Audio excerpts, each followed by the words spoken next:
बबलू हाथी सुबह सवेरे अकेले वन में टहलने के लिए निकला। वह अपने ही धुन में चला जा रहा था।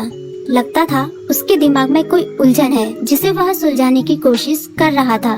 सड़क पर आगे बढ़ते ही उसके सामने चीकू खरगोश भागा। बबलू का पैर उसके ऊपर पड़ने ही वाला था कि चीकू जोर से चिल्लाया। उसकी आवाज सुनकर बबलू ने अपना पैर पीछे खींच लिया। कहाँ खोए हो बबलू भाई? कहीं नहीं, बस कुछ ऐसे ही सोच रहा था। किस बारे में? तुम जानकर क्या करोगे? शायद मैं तुम्हारी कुछ मदद कर सकूं। तुम तो जानते हो आजकल वन में कितनी चोरियां हो रही हैं, पर चोर का कोई अता पता ही नहीं है। इस बात को लेकर वन के सारे प्राणी चिंतित थे।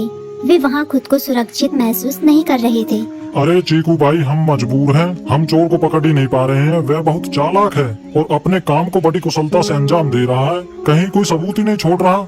हमारे राजा इस बात को लेकर बहुत चिंतित हैं। यही कारण है कि हम सब इस बारे में सोच रहे हैं। अब तुम मेरी इसमें क्या मदद कर सकते हो? मैं कुछ सोचता हूँ, हो सकता है मुझे कोई उपाय सूझ जाए। प्रयास करने में कोई हर्ज तो नहीं है। तुम ठीक कहते हो चीकू, लेकिन वन के गुप्तचर भी अभी तक इसका कोई हल नहीं निकाल सके। इतना कहकर वे चुप हो गए। बबलू की बातों ने चीकू को सोचने के लिए मजबूर कर दिया। चीकू को उदास देखकर बबलू बोला, तुम अपना मन छोटा मत करो। मुझे अच्छा लगा कि तुमने मेरी परेशानी को समझा। कभी मैं भी इस वन के लिए गुप्तचर का काम करता था। एक बार मेरी टांग टूट जाने से मेरे अंदर फुर्ती नहीं रही। तब से मैंने यह काम छोड़ दिया।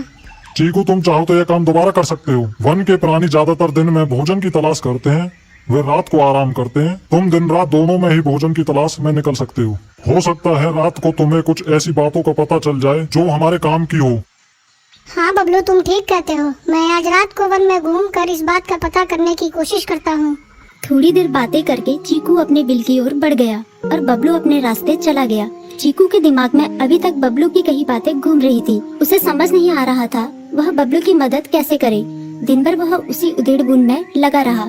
शाम होते ही चीकू कुछ सोचने लगा और वह चुपचाप बिल से बाहर निकल आया। चीकू की पत्नी ने देखा तो बोली, इस समय कहाँ जा रहे हो? बाहर खतरा है। खतरा तो सुबह भी रहता है, लेकिन खतरों से डर कर हम भूखे तो नहीं मर सकते। मैं बाहर घूम कर आता हूँ। इतना कहकर चीकू रात को बिल से बाहर निकल आया। कुछ दूर जाकर उसकी नजर बंकू उल्लू पर पड़ी, जो कुछ ही दूरी पर था। वह पेड़ की डाल पर बैठा अपनी गर्दन चारों तरफ घुमा रहा था। वह तेजी से पेड़ की एक डाल से दूसरी डाल पर उड़ रहा था। बंकू की नजर उस पर नहीं पड़ी थी। कुछ सोचकर चीकू पेड़ के पीछे से बाहर निकलकर थोड़ी खुली जगह पर आ गया और वहाँ से बंकू उल्लू को देखने लगा।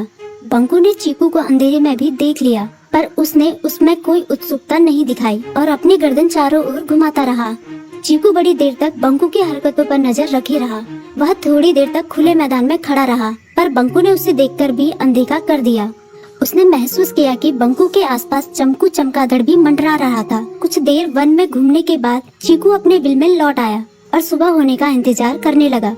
अगली सुबह बबलू उसी रास्ते में जा रहा था। रास्ते में चीकू उसका इंतजार कर रहा था। आज बड़ी जल्दी आ गए बबलू। हाँ, आजकल मुझे चिंता की वजह से नींद नहीं आती। कोई नई खबर है क्या? यकीन से तो मैं नहीं कह सकता, पर मैं तुम्हें ऐसे प्राणी का नाम बता सकता हूँ जो शायद चोरों की मदद कर रहा है। कौन है वो? बंकू उल्लू। इतना कहकर चीकू ने रात की घटना उसे ज्यों की त्यों सुना दी। इसे सुनकर बबलू का माथा ठनका। बबलू की आंखें चौंधिया गई। तुम ठीक कह रहे हो। मुझे आज रात बंकू और चमकू पर नजर रखनी होगी। इतना कहकर वे दोनों अपने अपने रास्ते चले गए। बबलू रात को अपने साथियों के साथ बंकू पर नजर गड़ाए रहा। उसकी संदिग्ध गतिविधियों को देखकर बबलू ने उसे उसके साथियों चंकी और संकी लोमड़ के साथ पकड़ लिया। बबलू ने सख्ती से पूछताछ करनी शुरू कर दी। तुम इस समय बंकू चमकू के साथ क्या कर रहे हो? हम चारों दोस्त हैं, इसलिए साथ बैठकर बातें कर रहे हैं। चमगादड़ और उल्लू की दोस्ती तो समझ में आती है, पर लोमड़ के साथ दोस्ती कैसे हो सकती है? सख्ती से पूछने पर दोनों ने अपना जुर्म कबूल कर लिया और सभी चोरियों के बारे में बताया जो उन्होंने कुछ दिन पहले वन में की थी। बबलू ने उनके चोरी का सारा सामान भी बरामद कर लिया। बंकू और चमकू को अभी तक समझ में नहीं आ रहा था कि वो इतनी आसानी से कैसे पकड़ में आ गए।